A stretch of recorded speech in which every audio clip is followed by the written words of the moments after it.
రైతులు ఈ pass machine ద్వారానే ఎరువులను కొనుగోలు చేయాలని, దుకాణదారులు తప్పకుండా ఈ పాస్ మిషన్ ద్వారానే ఎరువులను విక్రయించాలని మండల వ్యవసాయ అధికారి లక్ష్మీ ప్రవీణ్ అన్నారు. చిన్నశంకరంపేట మండల కేంద్రంలోని అగ్రోస్ రైతు సేవా కేంద్రాన్ని ఆయన తనిఖీ చేశారు.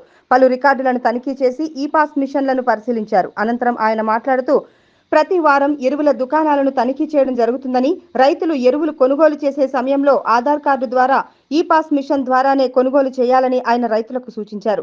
ఎవరైనా నకిలీ ఎరువులు, విత్తనాలు అమ్మితే వారిపై కఠిన చర్యలు తప్పవని ఆయన తెలిపారు. ఈ కార్యక్రమంలో మండల వ్యవసాయ అధికారి లక్ష్మీ ప్రవీణ్ తో పాటు వ్యవసాయ విస్తరణ అధికారి శ్యామ్ తదితరులు పాల్గొన్నారు.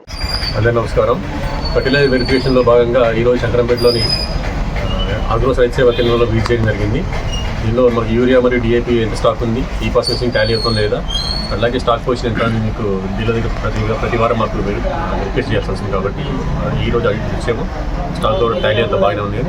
అయితే ప్రతి కంపల్సరీగా అగ్రోస్ కానీ ఏదైనా సరే గవర్నమెంట్ ఏజెన్సీస్ కంపల్సరీగా 10 టన్నులు తక్కువ కాకుండా యూరియాని స్టాక్ చేసుకోవాల్సిందిగా మన పైన ఆదేశం ఉంది. కాబట్టి ప్రతి ఒక్క డీలర్ ఖచ్చితంగా వాళ్ళ దగ్గర 10 మెట్రిక్ టన్నుల యూరియాని ఈ సీజన్ మొత్తం ప్రతిసారి తగ్గకుండా మెయింటైన్ చేసుకుంటున్నాం. అందరూ చెప్పాలి, రైతులందరూ కూడా మనం వినపం ఏంటంటే, ఏ రైతు కూడా తప్పనిసరిగా ఈ పాస్ మిషన్లో ఎరువులు కొనుగోలు చేయాలి. దానికి కంపల్సరీగా ఆధార్ కార్డు తీసుకురావాల్సి వస్తుంది. సో ఆధార్ కార్డు తీసుకురాకుండా ఎరువులు కొనుగోలు చేసినంత మాత్రాన తర్వాత మన వెరిఫికేషన్ వస్తుంది, బిజినెస్ ఎంక్వైరీ ఉంటుంది. కాబట్టి రైతులందరూ కంపల్సరీగా ఈ ఆధార్ కార్డు తీసుకొని ఈ పాస్ మిషన్లో మీకు రైతులు ఎరువులు కొనుగోలు చేస్తేనే అది కరెక్ట్ టాలీ అవుతుంది. కాబట్టి రైతులందరూ దయచేసి గమనించాలని కోరుతున్నాను.